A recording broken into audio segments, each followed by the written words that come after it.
কিছু মানুষের বিদায় শুধু একটি পরিবারের শোক হয়ে থাকে না, তাদের মৃত্যুতে শোক নেমে আসে একটি জাতির উপর, কখনো কখনো পুরো বিশ্বের মানুষের মধ্যেও। ইরানের প্রয়াত সাবেক সর্বোচ্চ ধর্মীয় নেতা আয়াতুল্লাহ আলী খামেনির বিদায়ও তেমনই এক অধ্যায়।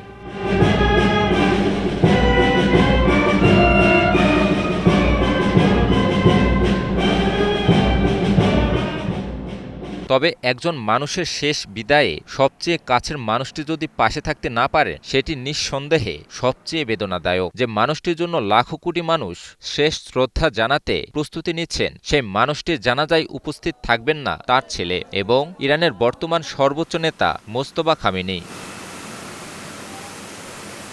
ভারতে নিযুক্ত ইরানের সর্বোচ্চ নেতার প্রতিনিধি আয়াতুল্লাহ হাকিম এলাহি ভারতীয় সংবাদমাধ্যম ইন্ডিয়া টুডেকে দেওয়া এক সাক্ষাৎকারে বিষয়টি নিশ্চিত করেছেন। তিনি জানান, নিরাপত্তাজনিত কারণেই মোজতবা খামেনি জানাজা ও দাফন অনুষ্ঠানে অংশ নেবেন না।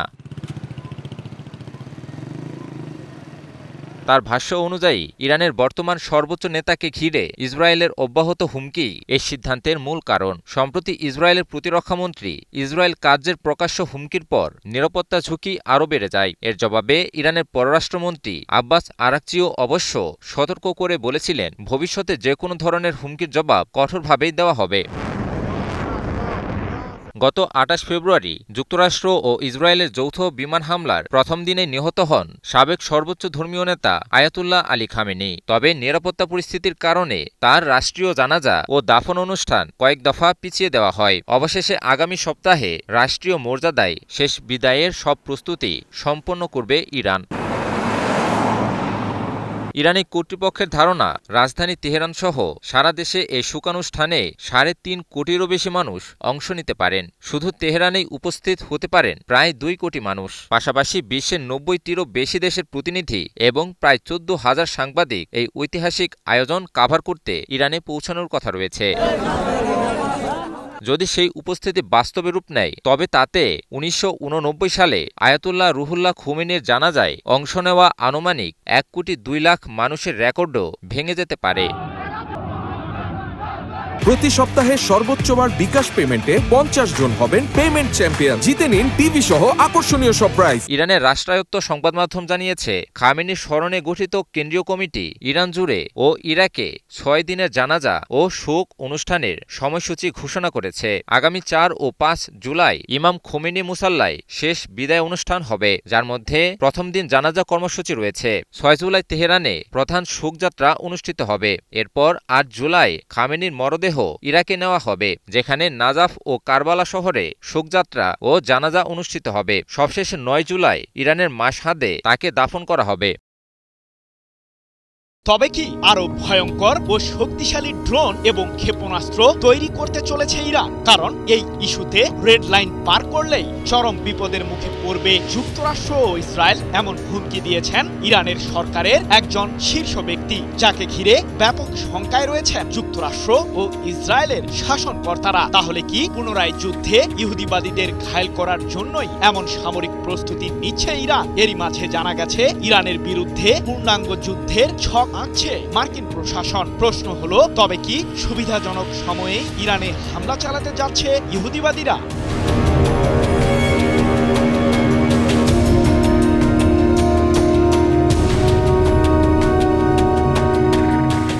ইরানের ক্ষেপণাস্ত্র ও পারমাণবিক কার্যক্রম পুরোপুরি ধ্বংস করার জন্যই সাম্প্রতিক সময়ে দেশটির বিরুদ্ধে যৌথভাবেই যুদ্ধে জড়ায় যুক্তরাষ্ট্র ও ইসরায়েল। কিন্তু সফলতার মাপকাঠিতে কোনো কিছুই অর্জন করতে পারেনি যুক্তরাষ্ট্র ইসরায়েল। উল্টো তেহরানের পাল্টা প্রতিশোধের মুখে ব্যাপক ক্ষয়ক্ষতির শিকার হয়েছে মার্কিন প্রশাসন। তবে ক্ষতির এই মাত্রা যাতে আর বৃদ্ধি না পায়, সে লক্ষ্যে ইরানের সাথে সম্প্রতি সমঝোতায় পৌঁছেন মার্কিন প্রেসিডেন্ট ডোনাল্ড ট্রাম্প। কিন্তু এই বিষয়টিকে ঘিরে যেন মোটেও স্বস্তিতে নেই ইসরায়েলের প্রধানমন্ত্রী বেনিয়ামিন নেতানিয়াহু। এই ঘটনার পেছনে আসলে মূল কারণটা কি?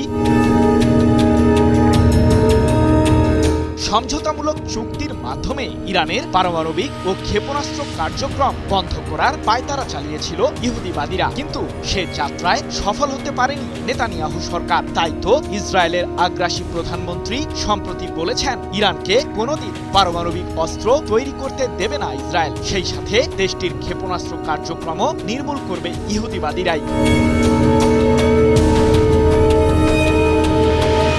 যদিও মার্কিন প্রশাসন ইরানের এই দুইটি ইস্যুতে আলোচনা করতেই বেশি আগ্রহী, তবে কোনো চাপের কাছেই মাথা নত না করার অবস্থানে অটল তেহরান। সাম্প্রতিক সমঝোতামূলক চুক্তির মাধ্যমে পারমাণবিক ইস্যুতে নিজেদের স্বার্থ আদায়ের পর ইরানের ভারপ্রাপ্ত প্রতিরক্ষা মন্ত্রী মাজিদ ইবনে রেজা বলেছেন, ক্ষেপণাস্ত্র ও ড্রোন সক্ষমতা আমাদের জাতীয় নিরাপত্তার প্রতীক। এ বিষয়ে ইহুদিবাদীদের সাথে কোনো প্রকার আপোষে যাবে না তেহরান। এটি আমাদের রেড লাইন, যা লঙ্ঘন করলেই চরম বিপদের মুখে পড়বে যুক্তরাষ্ট্র ও ইসরায়েল। প্রতিরক্ষা সক্ষমতা আরও বৃদ্ধি করবে ইরান। 1 জুলাই এক প্রতিবেদনে বিষয়টি নিশ্চিত করেছে যুক্তরাজ্য ভিত্তিক সংবাদ মাধ্যম ইরান ইন্টারন্যাশনাল।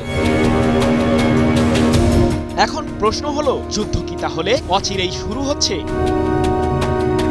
হরমুজ প্রণালীতে ইরানের কঠোর অবস্থানের কারণেই এখন বিভিন্ন ধরনের চাপের মুখে রয়েছেন মার্কিন প্রেসিডেন্ট ট্রাম্প। আগামী নভেম্বরে যুক্তরাষ্ট্রের মধ্যবর্তী নির্বাচন। বিশ্লেষকরা বলছেন, এই নির্বাচনের জন্যই বর্তমানে ইরানের বিরুদ্ধে হামলা সাময়িক স্থগিত রেখেছে যুক্তরাষ্ট্র। চলমান কূটনৈতিক আলোচনা ব্যর্থ হলে এবং নভেম্বরে অনুষ্ঠিত হতে যাওয়া নির্বাচন শেষ হলেই ইরানের বিরুদ্ধে পূর্ণাঙ্গ যুদ্ধে জড়াবে ইহুদিবাদীরা।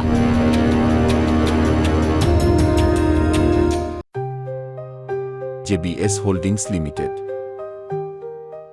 যদিও সম্প্রতি বেশ কয়েক দফায় বিচ্ছিন্নভাবে ইরানের বিরুদ্ধে আগ্রাসন ছড়িয়েছে যুক্তরাষ্ট্র। জানা গেছে, ইরানের উপকূলীয় অঞ্চলে থাকা দেশটির ড্রোন ও ক্ষেপণাস্ত্র তৈরির কারখানাগুলোকে লক্ষ্য করে জুন মাসের শেষের দিকে হামলা চালায় মার্কিন কেন্দ্রীয় কমান্ড। পাল্টা জবাবে কুয়েত ও বাহরাইন সহ মধ্যপ্রাচ্যের বিভিন্ন দেশে অবস্থিত যুক্তরাষ্ট্রের সামরিক ঘাঁটিগুলোকে রীতিমতো ধ্বংস করে দিয়েছে ইরান। তাই তো বিশ্লেষকরা বলছেন, মার্কিন স্বার্থে আঘাত লাগলেই ইরানের বিরুদ্ধে আবারও গর্জন দেখাবে ট্রাম্প প্রশাসন। তবে সম্ভাব্য যুদ্ধে এগিয়ে থাকবে তেহরানি।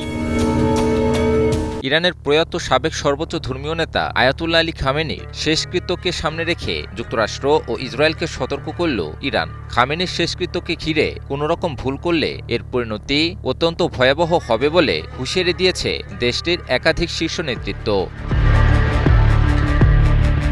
আগামী সপ্তাহের মাঝেই ইরানের প্রয়াত সাবেক সর্বোচ্চ ধর্মীয় নেতা আয়াতুল্লাহ আলী খামেনির শেষকৃত্য করতে যাচ্ছে ইরান। দেশটির প্রয়াত এই নেতার শেষকৃত্যকে ঘিরে দেশব্যাপী বিশাল আয়োজনের ব্যবস্থা করছে ইরান। আর এই শেষকৃত্যকে ঘিরে কোনোরূপ হুমকি বরদাস্ত করা হবে না বলে সাফ জানিয়ে দিয়েছে ইরানের শীর্ষ নেতৃবর্গীয় ব্যক্তিগণ।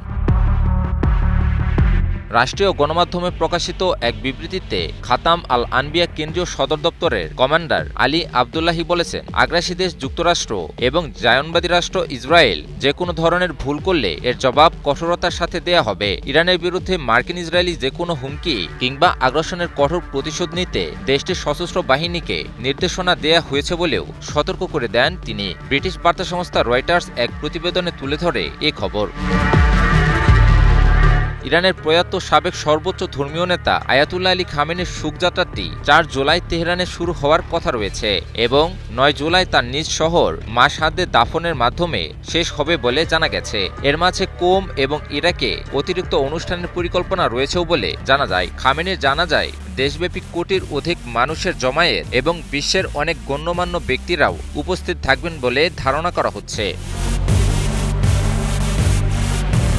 ইরানের গণমাধ্যম জানিয়েছে, জানাজার সময়কালে নিরাপত্তা ব্যবস্থা ব্যাপক জোরদার থাকবে। ইরানের বেসামরিক বিমান চলাচল সংস্থার প্রধান বলেছেন যে তেহরান ও মাশহাদ সহ বেশ কয়েকটি শহরের উপর অস্থায়ী আকাশসীমা বিধিনিষেধ আরোপ করা হবে। এদিকে খামেনির শেষকৃত্যকে ঘিরে একাধিক বক্তব্য আসছে ইরানের রাজনৈতিক ও সামরিক নেতৃত্বের কাছ থেকে। ইরানের প্রেসিডেন্ট মাসুদ পেজেশকিয়ান বলেছেন, দেশটির প্রয়াত সাবেক সর্বোচ্চ ধর্মীয় নেতার মৃত্যু জাতীয় ঐক্যের এক নতুন অধ্যায়ের সূচনা করেছে। খামেনির মৃত্যু পথের শেষ নয়, বরং সংহতি, সহনশীলতা এবং অগ্রগতির এক নতুন অধ্যায়ের সূচনা। এছাড়াও এই শেষকৃত্যে অংশগ্রহণের মাধ্যমে দেশকে রক্ষায় ইরানিদের ঐক্যবদ্ধ থাকার বার্তা বিশ্বে পৌঁছে দেয়া হবে বলেও জানান তিনি।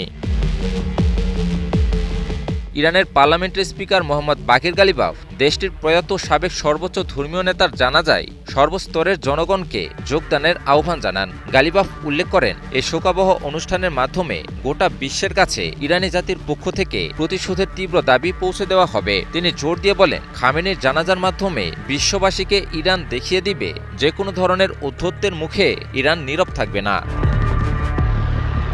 ইরানের প্রয়াত সাবেক সর্বোচ্চ ধর্মীয় নেতা আয়াতুল্লাহ আলী খামেনির শেষকৃত্যকে সামনে রেখে দেশটির শীর্ষ নেতৃবর্গের এমন হুঁশিয়ারি ও সতর্কবার্তাকে ঘিরে বিশ্বজুড়ে তৈরি হয়েছে নতুন জল্পনা। ইরানের প্রয়াত নেতার শেষকৃত্যকে ঘিরে মার্কিন ইসরায়েলি শক্তি যে কোনো আগ্রাসন চালালে মধ্যপ্রাচ্যের সংঘাতটি আরও ভয়াবহ আকার ধারণ করতে পারে বলে মত বিশ্লেষকদের। একই সাথে ইরানের সাবেক সর্বোচ্চ ধর্মীয় নেতার প্রাণহানির প্রতিশোধ যে ইরান নিয়েই ছাড়বে সে বিষয়টিও আগেভাগে জানান দিয়ে রাখল দেশটি।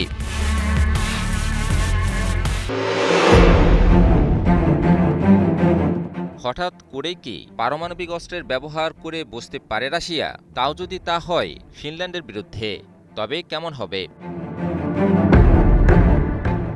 রাশিয়া ন্যাটো উত্তেজনা এবার আরও এক ধাপ এগিয়ে গেল। এবার সরাসরি ফিনল্যান্ডকে পারমাণবিক হামলার সম্ভাব্য লক্ষ্যবস্তু হিসেবে উল্লেখ করেছে মস্কো।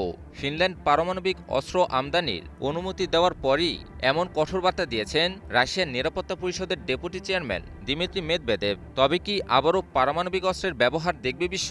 ইউক্রেনের পর এবার ন্যাটোর সাথেও সর্বাত্মক যুদ্ধে জড়াবে রাশিয়া। সম্প্রতি ফিনল্যান্ডের সংসদ একটি বিল পাশ করে, যার মাধ্যমে দেশটিতে পারমাণবিক অস্ত্র আমদানির উপর দীর্ঘদিনের নিষেধাজ্ঞা তুলে নেওয়া হয়। সরকারের প্রস্তাবিত এই আইন অনুমোদনের পর থেকেই বিষয়টি নিয়ে তীব্র প্রতিক্রিয়া জানাতে শুরু করে মস্কো, আর এতে করেই পুরো ইউরোপ জুড়ে নতুন করে নিরাপত্তা উদ্বেগ দেখা দিয়েছে। সামাজিক যোগাযোগ মাধ্যম এক্সে দেওয়া এক পোস্টে রাশিয়ার নিরাপত্তা পরিষদের ডেপুটি চেয়ারম্যান দিমিত্রি মেদভেদেভ বলেন, পারমাণবিক অস্ত্র আমদানির উপর নিষেধাজ্ঞা তুলে নেওয়ার মাধ্যমে ফিনল্যান্ড এখন রাশিয়ার সম্ভাব্য পারমাণবিক লক্ষ্যবস্তুর তালিকায় যুক্ত হয়েছে। রুশ বার্তা সংস্থা তাসের এক প্রতিবেদনে তুলে ধরা হয় এই খবর। ব্যঙ্গাত্মক ভাষায় তিনি আরও বলেন, ফিনল্যান্ড এখন নাকি নিরাপত্তার সর্বোচ্চ শিখরে পৌঁছেছে। তবে তার বক্তব্যের মূল বার্তা ছিল স্পষ্ট, ফিনল্যান্ডের নতুন নীতিকে রাশিয়া নিজেদের জাতীয় নিরাপত্তার জন্য হুমকি হিসেবে দেখছে এবং প্রয়োজন হলে সামরিক প্রতিক্রিয়ার পথও খোলা রাখছে।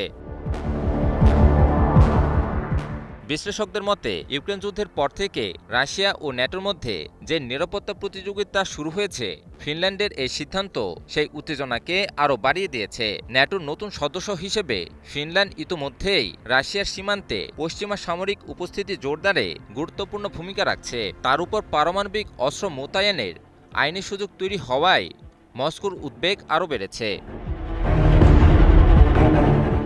নিরাপত্তা বিশ্লেষকদের ভাষায় মেদভেদেবের বক্তব্যকে তাৎক্ষণিক হামলার ঘোষণা হিসেবে দেখার সুযোগ নেই, বরং এটি কৌশলগত প্রতিরোধ বা নিউক্লিয়ার ডিটারেন্স নীতির অংশ, অর্থাৎ সম্ভাব্য প্রতিপক্ষকে ভয় দেখিয়ে বা নিরুৎসাহিত করে নিজেদের নিরাপত্তা নিশ্চিত করার একটি রাজনৈতিক ও সামরিক বার্তা।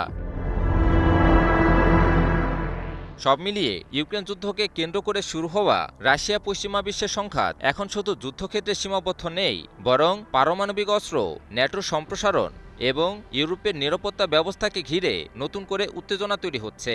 আর ফিনল্যান্ডকে নিয়ে মস্কোর সর্বশেষ এই হুঁশিয়ারি সেই উত্তেজনাকেই আরও স্পষ্ট করে তুলছে।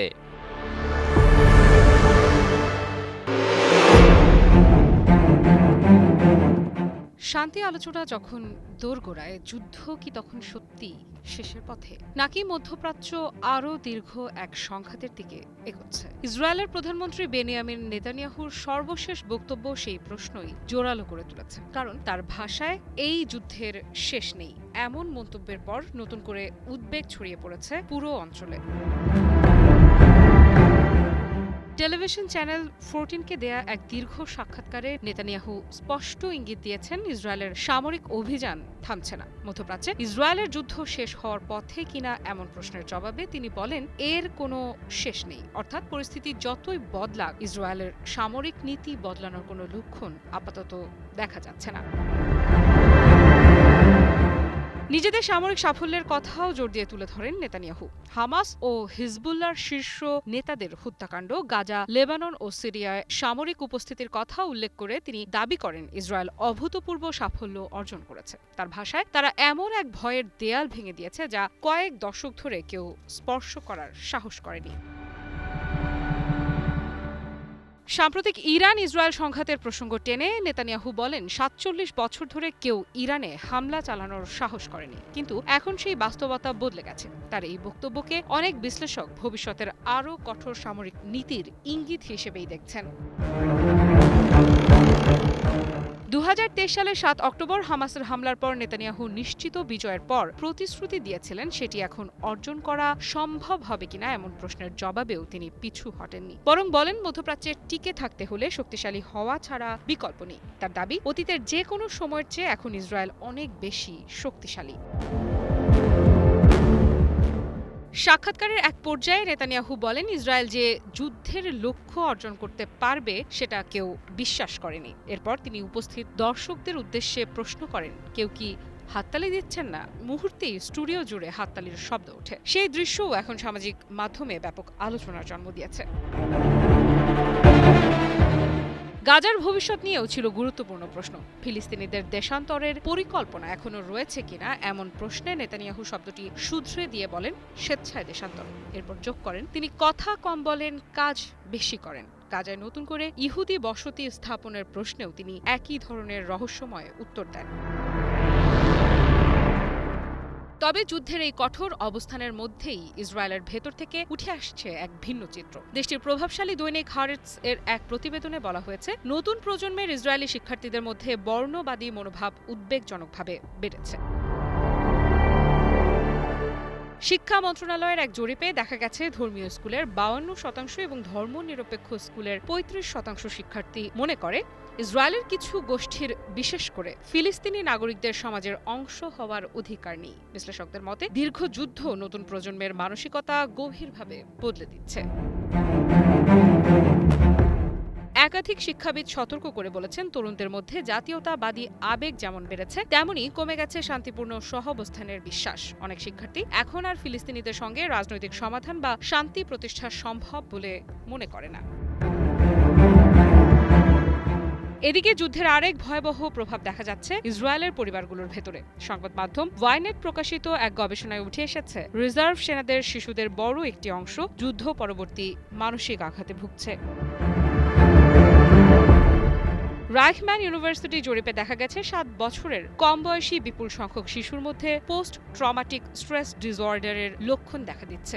আক্রান্ত শিশুদের একটি বড় অংশ গুরুতর মানসিক সমস্যার মধ্য দিয়ে যাচ্ছে। শুধু শিশুরাই নয়, বাবা মায়েরাও ভয়, উদ্বেগ ও মানসিক চাপে ভেঙে পড়ছেন।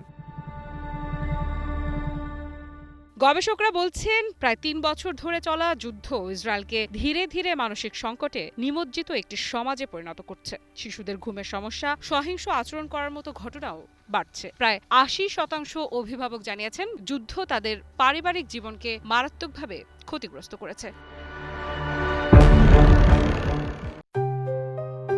JBS holdings limited.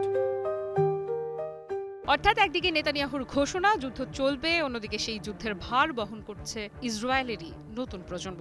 এখন প্রশ্ন, যে যুদ্ধের শেষ নেই বলে ঘোষণা দেওয়া হচ্ছে, সেই যুদ্ধের মূল্য শেষ পর্যন্ত কতটা চুকাতে হবে মধ্যপ্রাচ্যকে, আর কতটা চুকাতে হবে ইসরায়েলকেই?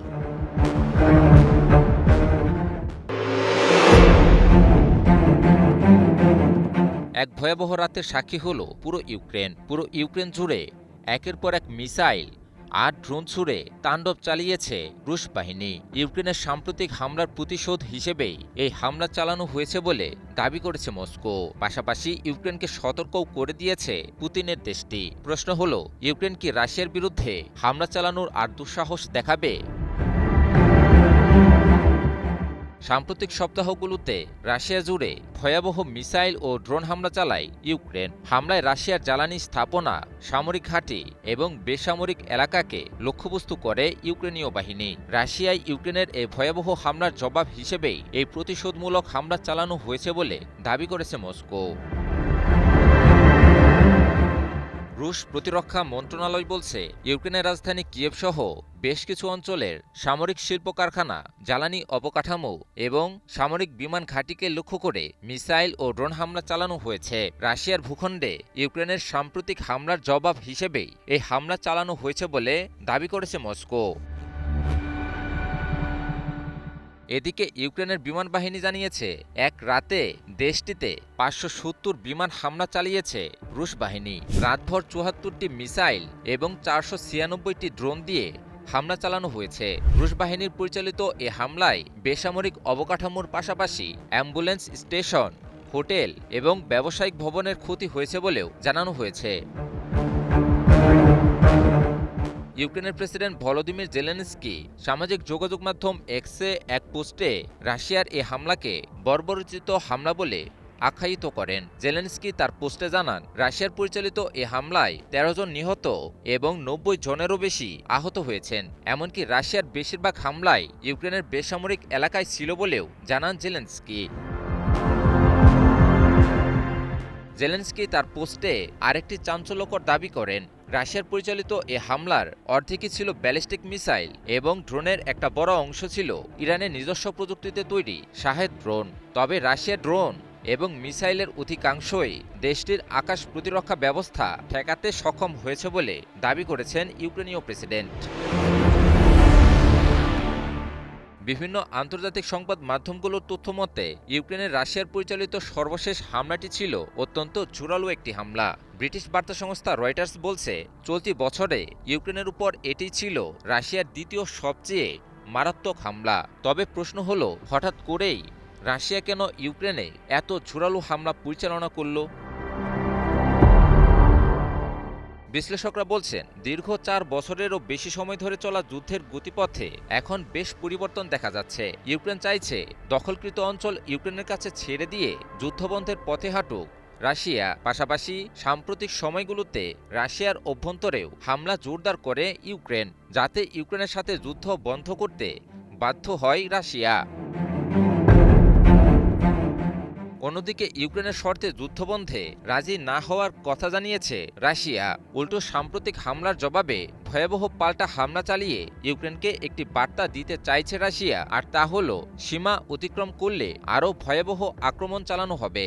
ফলে ইউক্রেন নতুন করে রাশিয়ায় আবারও হামলা সাহস করবে না বলেই মত বিশ্লেষকদের। তবে কি ধীরে ধীরে ইউক্রেন থেকে মুখ ফিরিয়ে নিচ্ছে তার পশ্চিমা মিত্ররা, যাদের উপর ভরসা করে প্রতিবেশী দেশ রাশিয়ার মতো পরাশক্তির সাথে দীর্ঘদিন ধরে যুদ্ধ চালিয়ে যাচ্ছে ইউক্রেন? সেই মিত্ররাই এখন ইউক্রেনকে চরম সংকটে ফেলে দিল। ইউক্রেনের প্রেসিডেন্ট ভলোদিমির জেলেনস্কির কি হবে এখন? কথায় আছে, একুল ওকুল দুই কুলি গেল। রাশিয়ার সাথে যুদ্ধের মাধ্যমে ইউক্রেনের কি তবে সব কুলি গেল? রাশিয়ার সম্ভাব্য হুমকি মোকাবিলায় পশ্চিমা সামরিক জোট ন্যাটোর সাথে যুক্ত হওয়ার আশাবাদ প্রকাশ করেছিল ইউক্রেন। তবে মস্কোর অভিযোগ, ইউক্রেনকে ব্যবহার করে পশ্চিমারা একেবারে রাশিয়ার দোরগোড়ায় চলে আসার ব্যবস্থা করে ফেলেছিল। ন্যাটোর ক্রমবর্ধমান সম্প্রসারণ এবং সবশেষ ইউক্রেন পর্যন্ত চলে আসার বিষয়টিকে রাশিয়া তার দেশের বিরুদ্ধে অব্যাহত হুমকি হিসেবে আখ্যায়িত করে। একসময় নিরাপত্তা হুমকির অভিযোগ তুলে ইউক্রেনের বিরুদ্ধে সামরিক অভিযান শুরু করে রাশিয়া, যা এখন অবধি চলমান রয়েছে। কিন্তু যুদ্ধের এ পর্যায়ে এসে না ইউক্রেন ন্যাটোতে যুক্ত হতে পারল, না রাশিয়ার সামরিক অভিযান ঠেকাতে পারল, না পশ্চিমা মিত্ররা তাদের কথা রাখল। দিন শেষে এক অকুল সমুদ্রেই পড়ে গেল ইউক্রেন।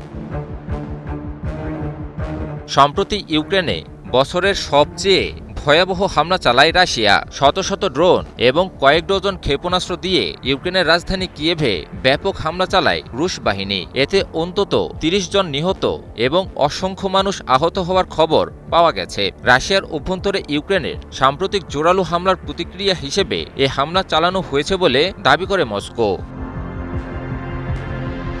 এদিকে হামলার পর ঘটনাস্থল পরিদর্শন করে ইউক্রেনের প্রেসিডেন্ট ভলোদিমির জেলেনস্কি সরাসরি মিত্রদের দিকে আঙুল তুলেছেন। তার অভিযোগ, প্রতিশ্রুতি অনুযায়ী যদি পশ্চিমা দেশগুলো সময়মতো বিমান প্রতিরক্ষা ব্যবস্থা সরবরাহ করত, তাহলে আরও অনেক মানুষের জীবন এবং গুরুত্বপূর্ণ স্থাপনা রক্ষা করা সম্ভব হতো।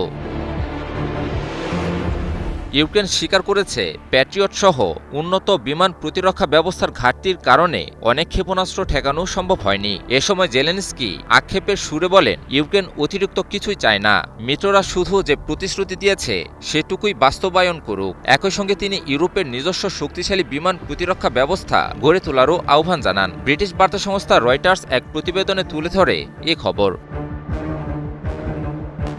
এদিকে কোনো জোরালো পদক্ষেপ না নিলেও সন্তুষ্টিমূলক কার্যক্রম হিসেবে ইউরোপীয় ইউনিয়নের পররাষ্ট্রনীতি প্রধান কায়া কাল্লাস রাশিয়ার বিরুদ্ধে কড়া বার্তা দিয়েছেন। কাল্লাস বলেছেন, রাশিয়ার সামরিক শিল্প খাতকে সহযোগিতা করা প্রতিষ্ঠানগুলোর উপর আরও কঠোর নিষেধাজ্ঞা আরোপ করা প্রয়োজন। অন্যদিকে জাতিসংঘের মহাসচিব আন্তোনিও গুতেরেস এই হামলার নিন্দা জানিয়ে জনবহুল এলাকায় ধারাবাহিক হামলা বন্ধের আহ্বান জানিয়েছেন। বিশ্লেষকদের মতে যুদ্ধ এখন এমন এক পর্যায়ে পৌঁছেছে যেখানে ন্যাটোভুক্ত ইউরোপীয় দেশগুলো ক্রমশই ইউক্রেন থেকে মুখ ফিরিয়ে নিচ্ছে। ইউরোপীয় দেশগুলো এবার বুঝতে শুরু করেছে দীর্ঘদিন ধরে রাশিয়াকে কোণঠাসা করা চক্রান্ত এবার ব্যাকফায়ার করতে শুরু করেছে। ইউক্রেনের পরিস্থিতি যার সবচেয়ে বড় উদাহরণ।